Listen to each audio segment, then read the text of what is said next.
Welcome to the Coffee and Counseling Podcast, where two licensed psychotherapists give you their unfiltered opinions on mental health, wellness, life, and everything in between. It's real, raw, and ready to challenge what you think you know. Get ready for some tough love. Before we begin, just a brief disclaimer, this podcast is for educational and informational purposes only and does not take the place of therapy. We hope you enjoy today's session. Hello, everyone, and welcome to today's session of Coffee and Counseling, where we don't spill the tea, but the coffee will be piping hot while we talk about all things counseling. We're your hosts, Rachel Steinhardt. And Stephanie Van Schaick. Today, we're talking about something we're seeing everywhere. Adults suddenly wondering if they have ADHD, kids being labeled with it now more than ever, and a whole internet full of self-diagnosis checklists. So what's actually going on? Are we in an ADHD epidemic or just an attention epidemic in a world that constantly overstimulates us? Or are we somewhere in between? We're diving into all of that today. But first, grab your coffee and let's get into it. Rachel, why don't you start us off with one high and one low of this week? Okay, so my high, I think, is just the prepping for the holiday season. I think it's funny because a lot of the time the prepping is stressful. Happens to be that Thanksgiving and Hanukkah are, like, for me, the least stressful preps. I think because when we have these longer holidays like Rosh Hashanah or Sukkot or Pasach, Passover, or any of those things, you're prepping to, like, not do anything for multiple days straight. So it's like you have to buy and clean and cook and prep for days on days on days where you can't do anything. And that can become really stressful and overwhelming. Hanukkah doesn't have that. So for whoever doesn't know, Hanukkah, there aren't really days other than the in-between Sabbath, which is just our normal Sabbath, where we can't use electricity. Hanukkah doesn't have that. So it's really one of, like, the only holiday. And so is Thanksgiving, where we get the fun part of, like, the eating and the celebrating and whatever. And at least for me, I'll speak for myself, a little bit less of that stress where everything has to be prepped in advance. So it's more like, oh, like, for all the nights of Hanukkah, like, what am I going to do for each night with my kids? Or, like, what different type of food can I make? And it's just more about getting excited and mentally, like, planning what I want to do versus actually starting to physically work weeks in advance. So it's exciting, like listening to the music and just starting to, decide whether or not we want to get the family matching pajamas, which I'm really having a hard time wrapping my head around that being worth it. That is so adorable, but I like, especially with the kids, they're going to grow out of it. Next year, they won't. I want to tell you, I think I have a problem because I filled my cart with matching pajamas 5 times. And 5 times when I went to go check it out, I, like, got to the bottom and looked at the price and I'm like, I'm going to buy a Hanes t-shirt, drop a menorah on it and move on with my life. Like, it just doesn't, it's just, I don't know. And, like, I don't like being the kind of person that buys something, like, wears it and then returns it. It's not my thing. It's also, and people, it's in a Jewish, like, view, it's considered stealing because you're using it and then you're giving it back. So I don't really, it's not my vibe. So yeah, definitely getting excited for Thanksgiving. I'm going to see some of my family that I haven't seen in a while that will be here. So that's really fun. I think the low will really just have to be that the sinuses are just, like, back. And I hope that, I hope the sinus pain and the runny nose does not last for a whole year like it did last year. I noticed the stocks for Kleenex and Puffs had gone up since you got the oh my gosh, sinuses. It's not even funny, you guys. I think I have a little bit of PTSD. Like, I started blowing my nose and I turned to my husband and I'm like, hun, it's happening. I was like, but hopefully it'll pass. Please God, hopefully it will pass and it will not be a big deal this year. But how about you, Steph? What's one high and one low? Yeah, well, I'm definitely hoping for that for you as well. So it was a relatively uneventful week either way, but I would say that my high was, I did say this in a session a couple weeks ago, that I was on the hunt for, like, a nice nativity scene, and I found one at Kirkland's and it's so beautiful. And yes, Yay. it's beautiful and very detail oriented, and I'm really loving it. Nice quality as well. So I set that up. So that was such a find. I went into the store. I'm like, I'm not spending anything. Like, I'm not going. I'm not getting anything. And but I felt justified because I know I was looking for this, and I saw the Yeah. setup. And I'm like, oh, because they had a display. I'm like, this is perfect. So I'm really happy about that. Oh, I yay. also Send me a picture. I want to see. will do, will do. And I also did my decorating. So that was really my Christmas decorated. So that was really nice. And it looks really nice. So the low, I mean, I guess really I just had a lot less energy this week. Like it took me all day on Sunday to do my decorating, which was like not that bad. I mean, I had fun doing it, but oh my gosh, I'm like, I want to get it decorated. I want to enjoy it as long as I possibly can. Um, if you guys haven't put it together, we're recording this a week before Thanksgiving. So we're having a long time before Christmas for that end. And it just, yeah, I was just probably more tired than I normally am. So that happens and that's okay.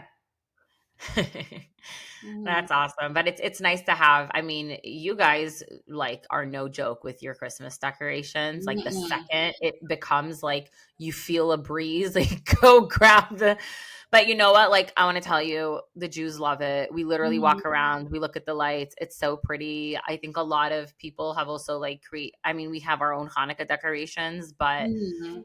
I mean, we love it. We're lighting up the world together. I think it's beautiful. Well, thank you. And I was definitely inspired. I used to be like, wait until right after Thanksgiving to do it.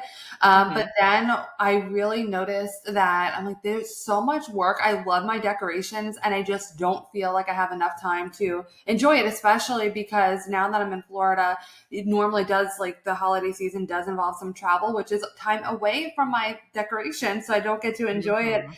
as much as I'd like. And so many people were starting earlier and earlier, and I love Thanksgiving too, and I will be full on Thanksgiving. Don't worry, guys, I'm not skipping over that. But I was so inspired, and I had some of my clients who were talking about decorating and how it just lifts their spirits and all of that, and that actually was a big inspiration too a few years ago. I'm like, you're right. Like, what? Why are we following some sort of like unwritten rule? We have to wait until right after Thanksgiving to decorate. Let's do it at the beginning of Totally. November. 100%. And I really I think that for New Yorkers especially, like I've been FaceTiming my mom and I'll show her like I'm outside playing with the kids in the sunshine and for her it's pitch black and she's Yeah. freezing. Mm. And I'm just like, ooh, like don't miss those days at all. But it really makes me think like I think that's such a really big part for people celebrating holidays that decorate where it can literally help your mental health where instead Mhm. of being in this like cold, gloomy, sunnyless space, Yeah. like you're covered in shiny things and pretty decorations and lights. And I think it just helps lift spirit a little bit. Like, can you imagine that time of year without all those decorations up? I can't imagine it being any more gloomy. Like, Yeah, January, February, March. It's like every uh, time when I was back in New York after the holidays, my family actually try to have a vacation in January for a long time just to have like something else to get out of New York around that time. yeah, Just because it's so cold and it's never ending, it feels like at least. So yeah, it definitely is helpful when you have all those decorations. And what a great point, like to help with especially for our New Yorkers and people up north where it yeah. gets dark so quickly and so early and it's cold and you're just staying in and seasonal depression kicks in and all of that. So it is something that could be really lifting spirits. I love that. Therapist approved. Rach and Steph approved. Take out your decorations early. My therapist made me do it. All right, Steph. So you want to get into why are we covering this topic and why do so many of us think that we have ADHD or have got it poofed out of the sky all of a sudden? Okay, so basically, let's start with ADHD historically having been misunderstood for quite some time, where we used to only identify it as like a childhood behavioral problem. And it's if you weren't destructive as a kid, you might have been very much overlooked. And we often find this with girls. Of course, boys can be overlooked as well. But when we think about just growing up, generally speaking, it's boys are more active and hyper than girls. And I think that unfortunately, this is a whole other diatribe that I could go on, which I won't for the purpose of this session. But it's really tough when kids who are just have boundless energy are forced to basically sit in chairs for 8 hours a day. It's just a lot for them. So it is really hard to just stay seated, which I think is really contributed or has really contributed to why we see it as an overdiagnosis in childhood. It's that the system doesn't really support the energy levels of children. And but let's say you weren't diagnosed as a child, you might be up and an adult now and realize like maybe I actually did have ADHD. Maybe it was just overlooked. Maybe it was something that wasn't diagnosed. And now that we understand ADHD as a neurodevelopmental regulation issue, it's not just hyperactivity. You might say, wow, like maybe this really was me all along. It can mask behind a lot of different symptoms as opposed to just like being unable to sit down. It could Mhm. be people in the form of people pleasing, masking, hyper performance. And we're going to get into a little bit more about how that might have looked when you were a child. And I know we're going to dive a little bit deeper into this, but ADHD, it requires that the symptoms or a couple of symptoms of ADHD, which we're going to get into, is present for before you were 12 years old.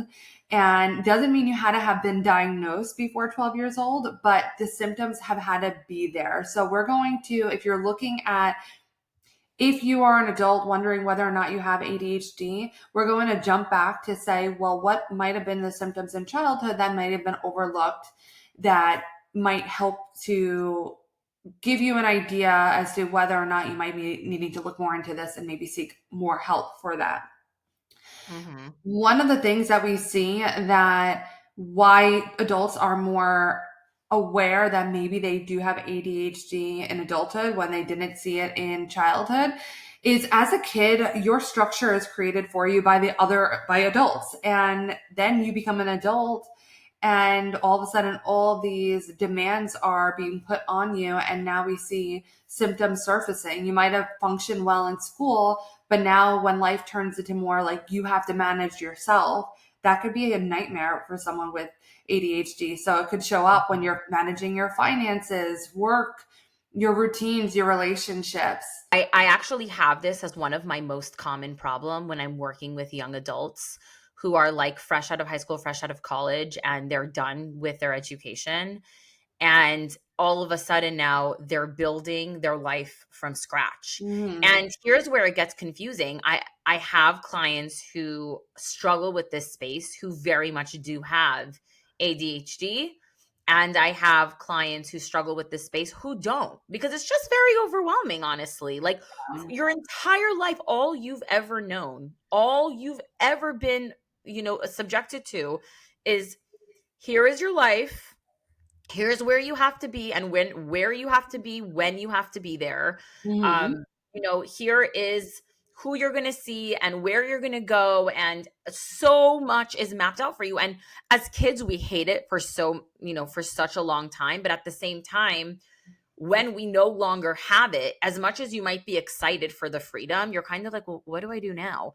And Yeah. then I think what really like needs to be brought to the forefront is a lot of time when we make jokes about like the 40-year-old in their parents' basement, or like, the kid who should have been finishing their degree and they're living in their parents' house, like playing video games all the time or whatever it is. All these things that come up, like, yes, sometimes unfortunately you have someone that just doesn't have motivation, isn't a go-getter, is a little bit lazy, maybe, for sure. And there can also be other things going on, but sometimes that's actually a result of this exact problem not being dealt with, and these people not having the tools to have any idea how to navigate their life. I talk about this phenomenon all the time with my clients. I call it like the finals week phenomenon, right? During finals week, if anyone's ever experienced this in school, especially in college, where you have so many tests and so many papers and so much work to do in such a short period of time. And if you're not someone who's necessarily like, school is not your place to shine, or like you're not excelling, or maybe you are, but you have to work insanely hard for it.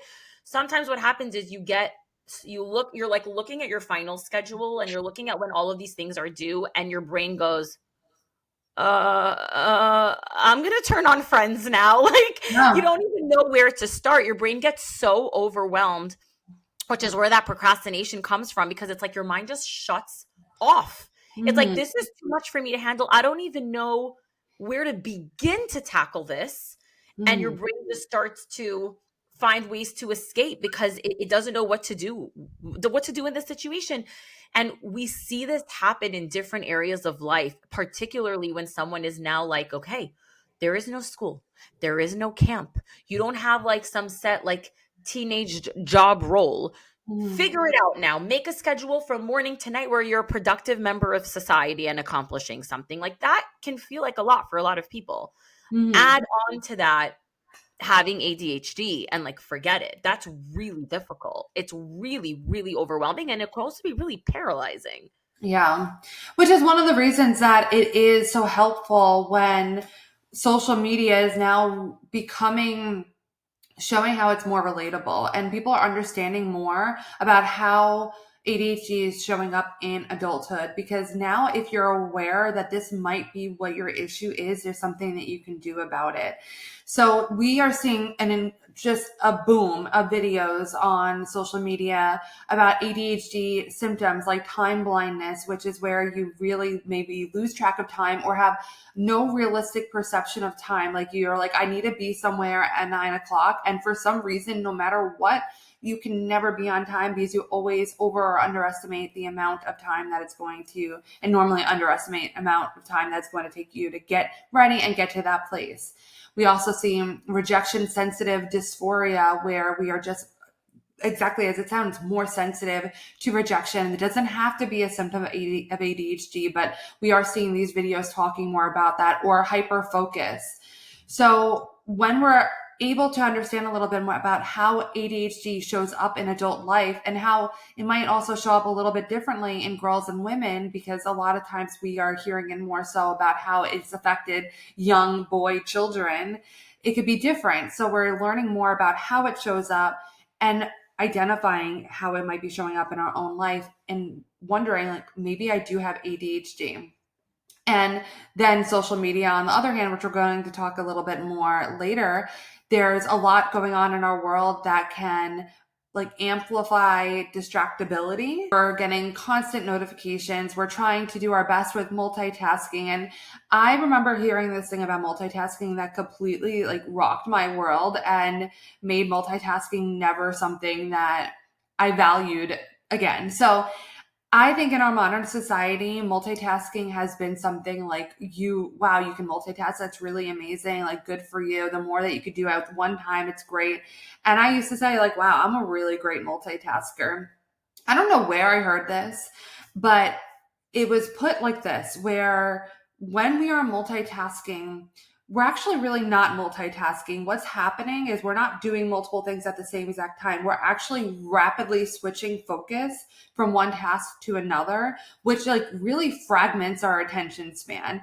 And can I tell you, that literally rocked my world. And now whenever I realize that I'm trying to multitask, like it starts to get me in a tizzy, because I start realizing, wow, like I'm just like shutting this off, opening this flood door, and just rapidly doing that, which is really overwhelming and anxiety provoking.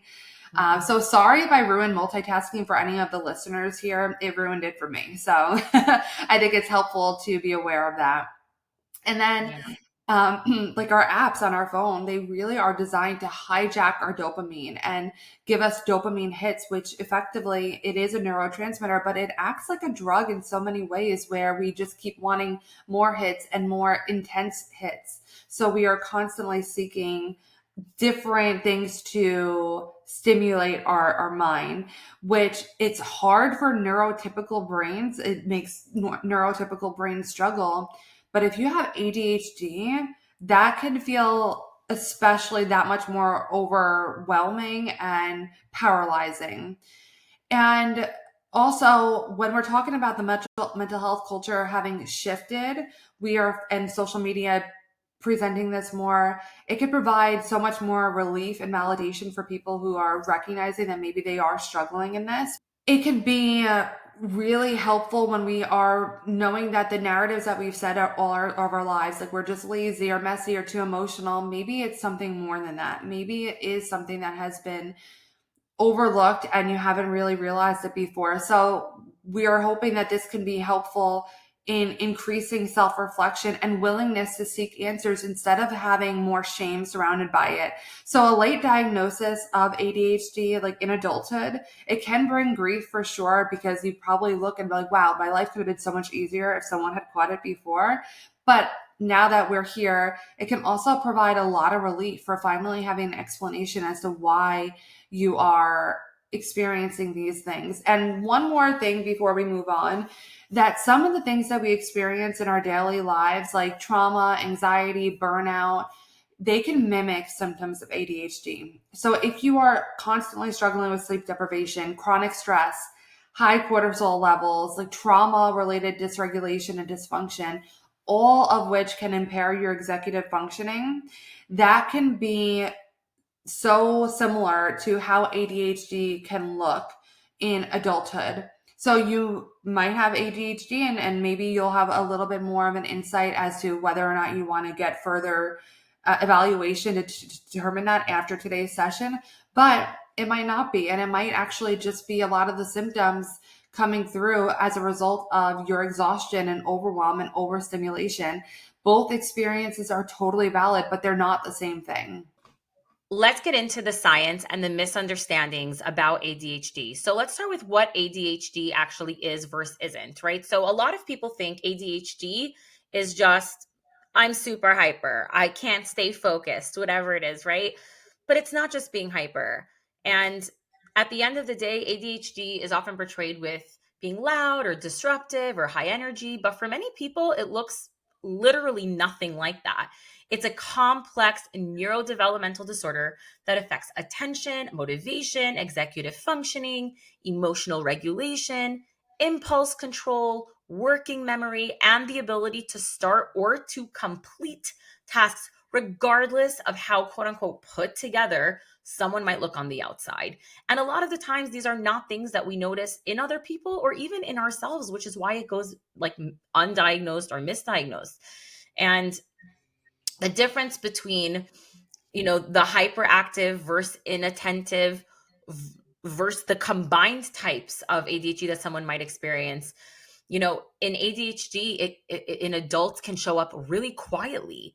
It can come through feeling insanely overwhelmed, that paralysis feeling that I was telling you about, feeling like you're forgetful. And no, if you're the kind of person that always lose track of your phone, it doesn't necessarily mean you have ADHD, but it can be a symptom of it. And constant mental exhaustion, which quite frankly, I'll say on a personal level, I think is why so many mothers feel like, oh my gosh, should I develop ADHD? Mm. And because these are all things that you start to feel when you become a parent, your brain is so overly stimulated that it can really mimic ADHD. But I want to be very clear as we're having this conversation, ADHD is not something that can develop. ADHD is something that you are born with. Mhm. Now, you can develop problems with attention or focus or certain things that are definitely synonymous with ADHD, but you do not have ADHD. And one of the biggest factors in why that's so important is if you are experiencing issues with attention or focus or any of those things and you don't have ADHD, you have the capability most of the time to reverse that, to work on that, to fix that. But when you are born with ADHD, it's more about managing that and getting, whether it's the proper therapy or medication or whatever to help support you through the journey of life as you're struggling with ADHD. And that's just an important thing to think about, because I think one of the things that creates so much misconception and so much confusion around this is giving me ADHD and this is creating ADHD. And did I all of a sudden wake up and decide I have ADHD? It doesn't work like that. And so that alone hopefully answers a couple of questions for a lot of people.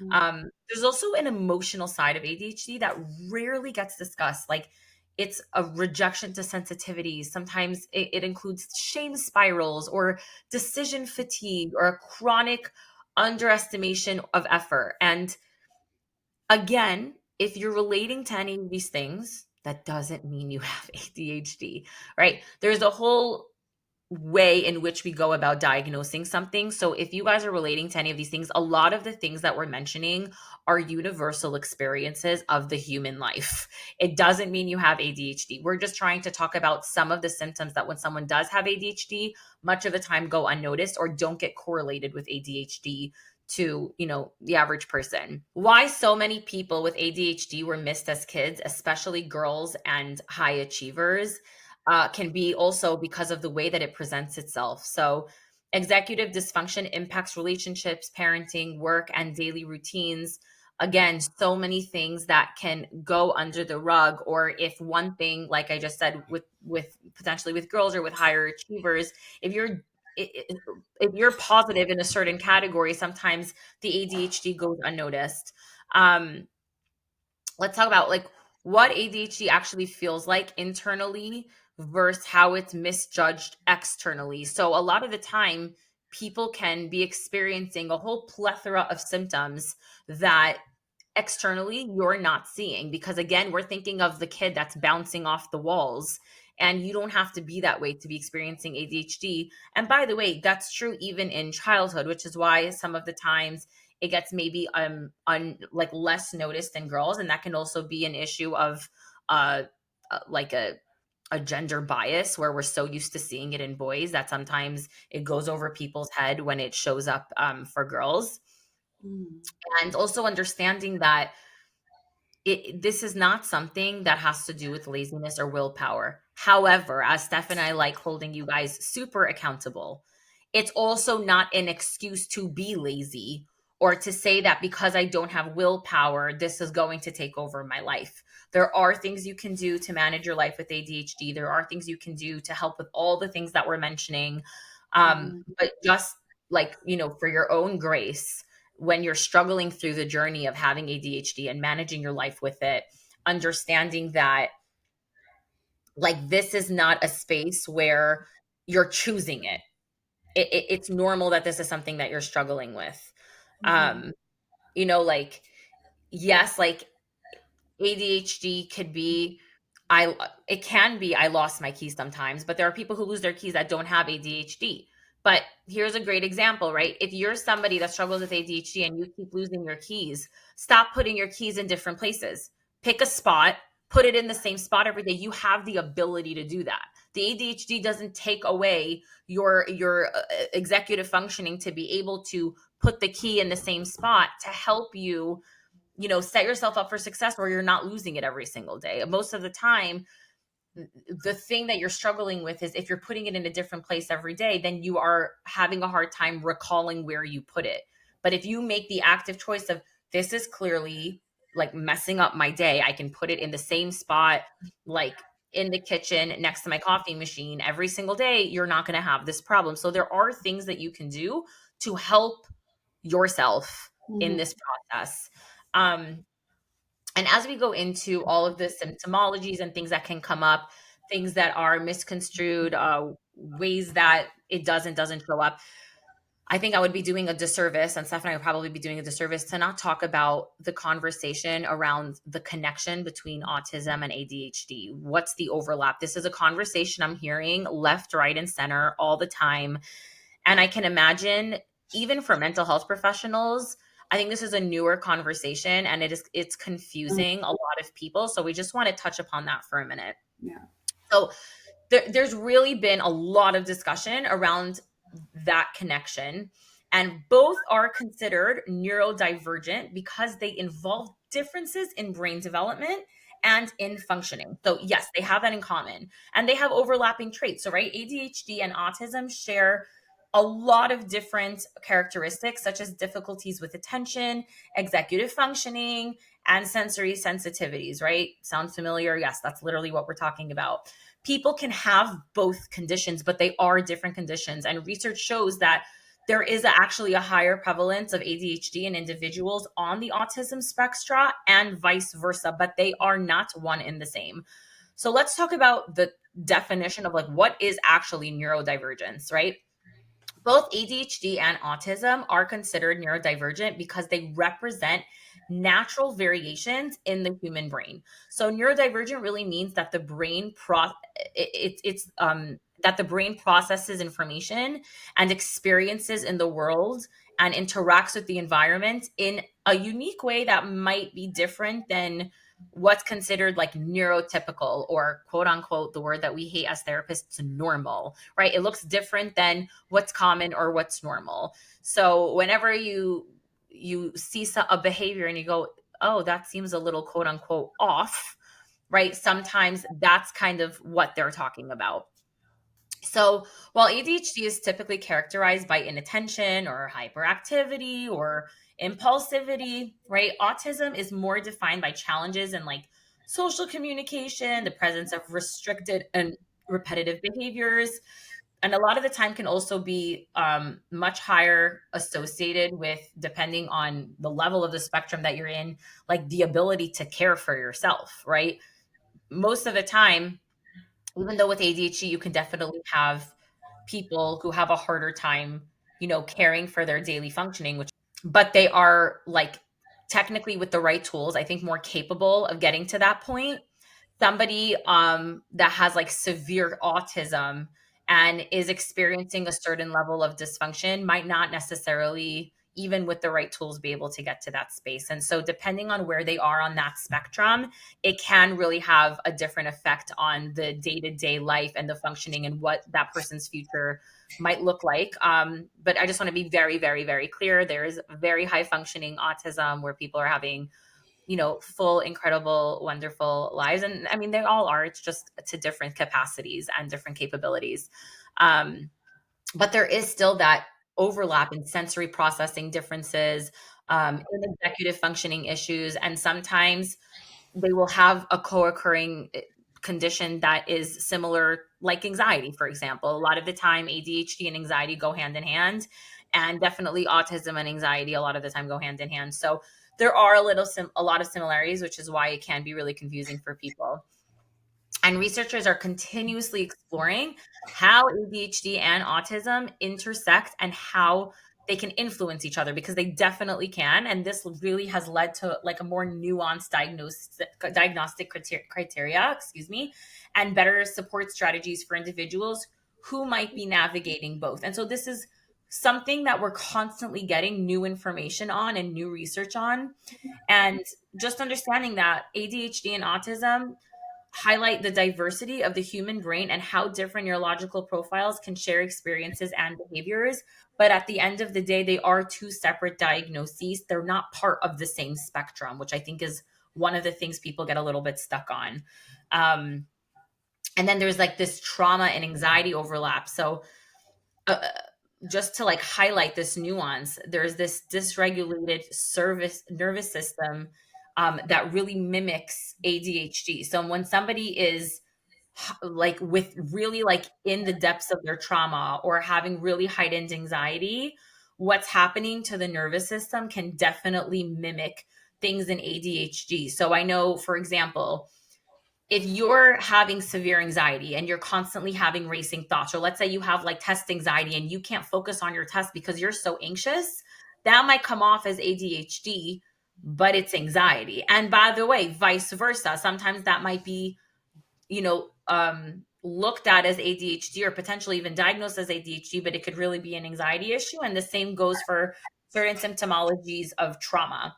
As we talked about before, there is the intention economy where everything is vying for our attention and engineered to keep us distracted. And I did want to recommend a couple of pieces of content that I think could be really helpful to explain this further and separate it out further from what might be attention issues as a result of the world around us versus ADHD. So when it comes to attention issues as a result of the world around us, there's The Social Dilemma, a documentary. I believe it's still on Netflix, but it is definitely worth watching. And there's also a really great book on this called Stolen Focus by Joanne Ari. So those are two things I would definitely recommend checking out now. Let's talk a little bit about how and why adults might have slipped through the cracks as children and how it looks specifically, especially with women. And when we're looking back and noticing that maybe there was a pattern that you were completely experiencing, but it was overlooked by the adults around you. One way that ADHD can show up as a kid that's different than how it is thought to show up is through the daydreamers. So these kids might have seemed very quiet, imaginative, but also very much lost in thought. So if a teacher called on you while you're in the middle of this and you're like, what page you're on, you have no idea because you're completely lost in thought and daydreaming something else. It could have looked like a quiet perfectionist where this person as a child might have hid their ADHD by over controlling everything they could. So like rewriting your homework until it's perfect, not because it's something that you were genuinely thinking that you did something wrong, but just because you were trying to compensate, maybe for something that seemed easier to other students around you.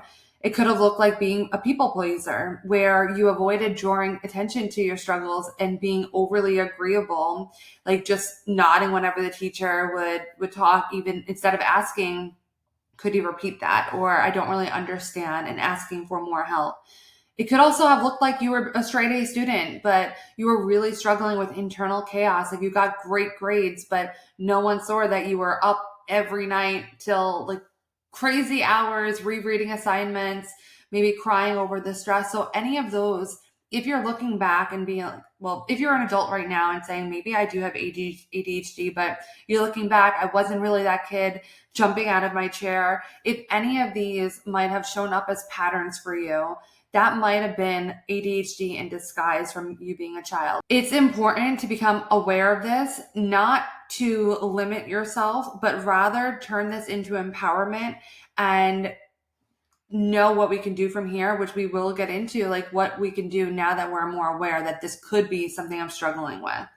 Let's talk a little bit more about the distinctions as how ADHD symptoms can show up in children versus adults. So we talked a little bit about how it might show up in the daydreamers and the people pleasers and all of that, but specifically the core features in children. Yes, hyperactivity, which is a running, climbing, fidgeting, always on the go, always having like an itch and trying to be moving. Impulsivity is more overt in children where they are having a hard time, like not like holding back. They blurt out answers, maybe are very much interrupting, maybe struggling with like game playing and taking turns, acting before thinking. They're acting very impulsively. And inattention can show up like daydreaming, zoning out in class, not finishing homework, or making careless mistakes. So some of the examples that we could see is you can't sit still on meals or circle time. You're constantly losing your homework, your pencils. You're always asking to borrow things because you're forgetting some of the school essentials. Struggling to follow multi-step directions. So that's obviously a really poses some difficulty with school. You might even get labeled as like lazy, disruptive, or spacey. You might get in trouble a lot in school. Typically, teachers and parents notice some of the symptoms first. The structure and the external reminders can help a lot. And without the structure, the performance can drop in children. And the emotional regulation piece can look like tantrums and very quick to be frustrated in children versus in ADHD in adults. So the core features do shift. Like hyperactivity becomes more internalized. Instead of the constant fidgeting, while that can still be there, we see it more in the sense of mental restlessness. Like your brain just won't turn off and you're having a hard time like organizing your thoughts, which is how inattention shows up, where there's a lot of disorganization, forgetfulness, or difficulty prioritizing tasks. Maybe everything seems super important, or everything seems like really not important, and you have a difficult time saying like, this is what I need to be doing now versus later, which is why self-management could be really, really difficult. And impulsivity shows up differently. It could show up, especially in relationships where we do have a hard time not interrupting others, which can cause some issues. Maybe impulsivity with spending, some reckless behaviors, impulsivity with career moves, like just like quitting without talking to anyone, without really thinking about it. And it can also show up with emotional reactivity. Some behavioral examples in adulthood is chronic procrastination, or starting multiple projects without finishing. So like you're always starting and you're always in the middle of a bajillion projects, but nothing ever actually gets to the point of completion. You struggle with managing time. You're always running late or super overwhelmed by schedules, having a hard time creating your own schedule, creating your own routine that works for you. You feel mentally cluttered or scattered all the time. Like we talked about, emotional impulsivity, saying things before thinking, really struggling with feeling sensitive to any level of perceived rejection, and trouble with long-term consistency, whether that be in relationships, jobs, routines, maintaining order at your home. And the way that it looks different in the sense of how it's being picked up by society or yourself is that adults often have learned to mask symptoms or compensate, like over relying on caffeine, which can be helpful in ADHD brains, over scheduling, perfectionism, like we talked about, how it might show up in ways like that in childhood as well.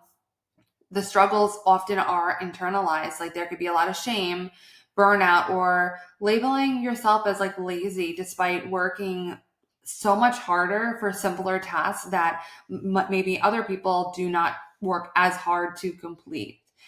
And many adults are diagnosed only after their own kids are, because generally we do see that there is a genetic component in this. So let's talk about how it might show up specifically in different components of life. We're just going to kind of go through this to give you some examples. So in work and productivity, you start one task and end up in the middle of a bunch of others without completing the first or any of the tasks.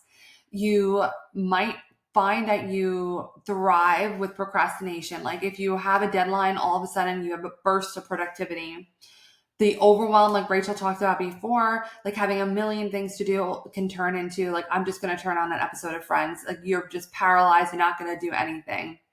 In the home, like the half finished projects, losing everyday items, like where are my keys? Where are my keys? Instead of having a place that works with you. In fact, Rachel brought up a great point that it's ideal to have a place that you put your keys every single time.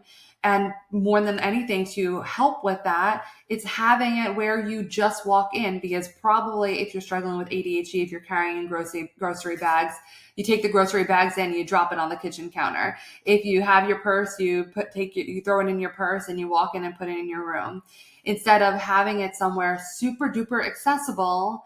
And right when you come in, wherever you come in, when you have your keys, that's where you're going to drop it. And we could get more into some of the things that could be helpful to deal with this. Visual clutter at home that mirrors the mental clutter. A lot of times our physical space is representative of our mental space. And relationships where we might be interrupting constantly, forgetting plans with others, having like extreme emotional intensity. And we also see it like with hyper focus and then sudden disinterest. So this might be someone who's like super duper clingy, and then all of a sudden it's like, I couldn't be less interested in what we're doing or in you at all. And finances is where we see maybe a more impulsive spending, avoiding budgets, because that is a form of structure that might be really difficult to adhere to. Shame and avoidance cycles is something that we see happening. It could feel like there's just like a bunch of tabs open in your brain. Like that's how ADHD could set up, where you feel, when you have it on your computer, it starts like crashing out. You're like, what do I look at first? That's how like your internal brain experience can look like. And in your daily functioning, if you're struggling with ADHD, maybe what you're doing is setting multiple alarms to remind you of one thing. You're forgetting things. You're hyper focusing on something that maybe ideally shouldn't take this long, but it's a really long time that you are hyper focused on this one thing, or it's not very important. You might feel like perpetually behind in life, where you're experiencing like shame spirals or chronic burnout. You might really crave structure, but you keep finding that you just cannot adhere to it. And it's a real struggle for you. So I'm sure a lot of you, like honestly, myself, whenever I hear these things, I'm like, oh, that's me. That's me. Mhm. Um, and honestly, you might not be wrong. A lot of these things might be true for you, but like we said before, it doesn't necessarily mean you have ADHD. And even if you do struggle with ADHD, it is not your identity, and this is something we've talked about in its own episode, right? And like, again, something we talk about all the time, not using this for an excuse to stop yourself from growing, to stop yourself from improving, to stop yourself from living life to the best of your capacity. And understanding that, yes, knowing, okay, I have been tested. I do have ADHD. I have this like newfound understanding of how my brain works. Yes, that can be helpful. Labels can be helpful. But depending on who you are, and a lot of the times, Steph and I see this, it can also really limit you because your brain, whether you want to or not, starts to say, well, this is how I am. So this is what I struggle with, and this is what it's going to be. No, it does not have to be that way. Like, we don't have to throw our hands in the sky and surrender. We can work through it and deal with it. Yeah, you might have to work harder. I'm not going to lie to you. It might be more of a struggle for you, but that doesn't mean that you can't have a successful and productive life if you're somebody that struggles with ADHD. Um, and just like understanding that, having that awareness, it really should lead to you feeling empowered, not to you feeling like you can have every excuse in the book to not do something. So really, like, what do we learn with all of this? Because we just talked about, adult versus child ADHD. We talked about ADHD versus autism. We talked about, feeling like you are overwhelmed with life, and maybe you're having experiences of distractibility, especially with social media and screens and everything that that's doing to you. But right, we can't develop ADHD midlife, so that's not what that is. So if you're relating to this, like, where do you go from there?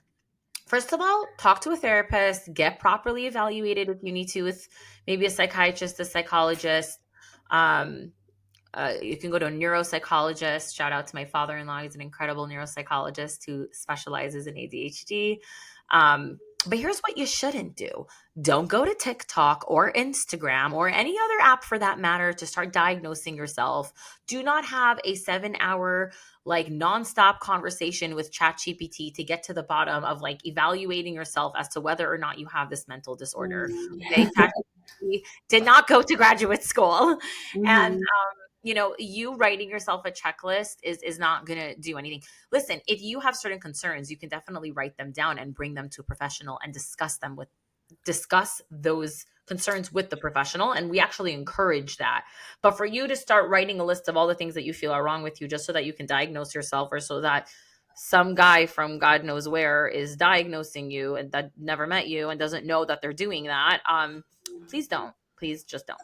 uh, Okay, let's also address lifestyle distraction. So, as I've mentioned before, technology a lot of the time can be our best friend and it can be our worst enemy. So, if you are looking at things that are messing with your attention span, no, that does not mean it's giving you ADHD, but it can affect your brain's functioning and attention span.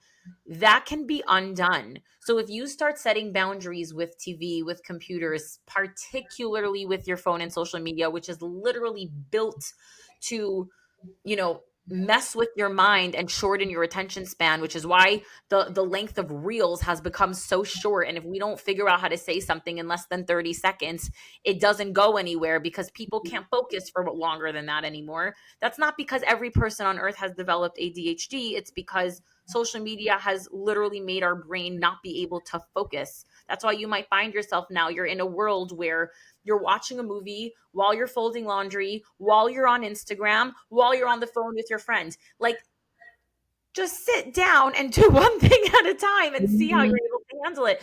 These things are not helping you, right? So these are all things that you can work on to help with your attention span, whether or not you have diagnosable ADHD. You know, I mean, trust me when I say this, this is not an easy thing. And I know that this is like, are you kidding me, Rachel? Like, come look at my life. But the least amount of overstimulation that you can create in your environment, try that. Even if you're creating moments in the day where you're less stimulated and you can truly be grounded and mindful of those moments and let those moments bring you some healing and peace instead of using moments of having less overstimulation to then go to your phone, what you're not realizing is overstimulating you again, right? So if your kids are all in bed, and yes, don't worry, guys, I'm talking to myself. If your kids are all in bed and you finally have some peace and quiet and you can sit down with dinner, sit down with dinner. Don't do other things while you're sitting down with dinner. Don't open your phone, don't turn on the TV, just sit down and enjoy the quiet or read a book or talk to, the person in your house, which sometimes when you are feeling like brain fog or you want to just disconnect from the day can be challenging. It's not even necessarily from an attention perspective, but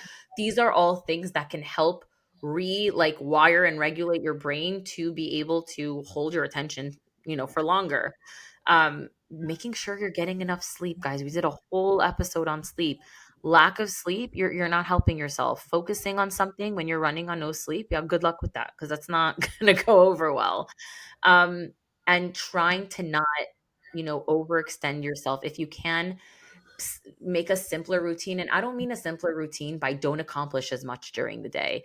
I'm just saying maybe like don't book yourself minute by minute. Don't overbook yourself. Don't put like all of the most stressful things you have to do in a week in the same day. If you're able to spread it out, spread it out. Try to like help you help yourself. You know what I'm saying? Like create a world for yourself where you are more bound to succeed and to feel good and to work on strengths versus like try to barely make it through each day because we're just not helping ourselves. Um, and then when we are really truly struggling from diagnosed ADHD, there are medications that can be taken. There are executive functioning tools, some of which I just talked about because that could be used whether or not you have the diagnosis. Um, Body doubling could be really helpful for whoever doesn't know what body doubling is. It's essentially like if you've ever FaceTimed your friend and you're like, I have to do something, but I just want another person to be here, right? Like to study, or I call it honestly the body doubling. Like I hate that phrase because I'm like, what on earth? Like that sounds so and I just have like, an example of everything, but my brain thinks of it as like the library effect. I just remember being in school and whenever I knew I needed to sit down and study for many, many hours, which for me did not come naturally whatsoever, I would put myself in a space was when everyone was doing the same thing, which is literally what body doubling is, right? You're seeing another person essentially stay on task, and it helps you really remain on task. So when you have like a study buddy, even if you're not studying together, if you're just studying side by side, it can help you really stay focused. But remember, the truth is also vice versa, meaning if you're with someone that is really having a hard time focusing, maybe don't Mhm. go near them Good when stuff. you have to, complete things for work, complete things for school. Like, again, help yourself, people, help yourself. Um, and try and just simplify the little parts of life that are more complicated for you. So, for example, like the thing with the keys, having very visible in your face to do lists, setting alarms, doing those things that if it's not as natural for your brain, okay, that's okay. There are systems in place that can be put in so that you could still accomplish those things, even if it's not naturally happening for you. You're still able to get there. So, utilizing all these tools can really help you if you're struggling with ADHD. And it's okay to struggle with focus in a distracted world. Our world is extremely, extremely built to distract you all the time, to Mhm. shift your attention from place to place, to, put multitasking, as Steph said, on a pedestal. And that doesn't mean that you're broken. So, like, cut yourself some slack and give yourself some grace, but also take the necessary steps so that you are setting yourself up for success. Mhm. And then that brings us to today's listener's question. We always leave a little bit of time at the end of each of our sessions to answer one of your questions. So if you would like a chance for your question to be featured in one of our next sessions, you could send it over to us on Instagram at Coffee and Counseling Podcast, or email it to us at coffeeandcounselingpodcast@gmail.com. And today's listener's question is, how do I stop choosing people I need to fix? Oh This my is gosh, funny. I love this question. I know, I know. Do you want to start or you want me to go? I'll start by saying this is not a 2-second answer by any means, shape, or form. You Yeah. need like a whole therapy journey to answer this Mhm. question. I will say I think this is almost like a phenomena for therapists. I think we are very much attracted to like, I hate saying it this way, but like to quote unquote projects, like to Mhm. people that we see that we're like, we see the potential of where you can go and how you can grow. And we want so badly to help people get there that even in our personal lives, a lot of the time we get attracted in our friendships and our romantic relationships to like what I would call projects or people that we feel like we need to fix. So first of all, like you need to recognize that that's even happening for yourself, right? We always say awareness is the number one key. If you don't even realize that you're doing this, you're just going to keep doing it. So like catching that pattern, asking yourself like what is it for you that finds that attractive, like why is it that's so desirable to you? What do you think would happen, or like what do you think about being with a person that, obviously no one is full and whole and perfect, like we're all hopefully constantly growing and changing and ever evolving. But for someone that doesn't quote unquote have so much work to do, or you don't look at them like they need to be fixed, like what does that mean to you? How do you define that for yourself? What would that mean for your relationship?